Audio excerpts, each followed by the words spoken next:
body is recommending that Americans wear a face covering when out in public, though guidance from the White House has been a bit more unclear. I don't think they'll be mandatory because some people don't want to do that. You can do it, you don't have to do it. I'm choosing not to do it, but some people may want to do it, and that's okay. This comes as there's already a shortage of personal protective equipment for our healthcare professionals. So I'm going to show you how I made my own non-medical mask right here at home. You need any 100% cotton fabric, so I'm using a tea towel. You'll also need 2 rubber bands. Start by folding the top and bottom halves so they meet in the middle.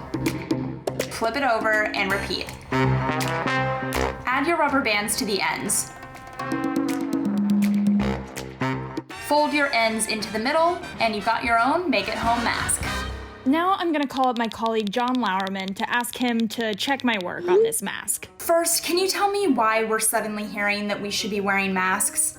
Okay, so what's changing right now is recommendation. Some countries do have requirements for use of masks in the public, but right now there are no requirements in most Western countries, and most countries around the world don't have requirements. They just have recommendations. It just hasn't been studied very well. It's a very difficult issue to study for a variety of reasons, and there aren't huge supplies of them.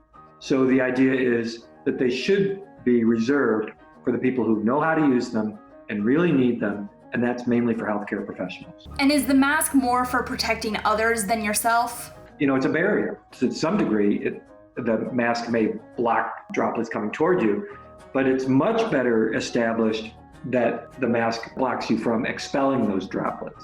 So I've got my own mask right here. Would you mind telling me what you think of it? Could you put it on for me, please? So it's not face fitting, so you can still breathe in. You could potentially breathe in, particles and droplets. They might find their way in, right? There's a certain amount of training that goes into using masks, which is don't touch the outside of it. That's basically what it is. When you're taking on and off, you're not supposed to touch the outside. The mask effectively stops you from touching your face. I mean, your mask looks totally fine to me.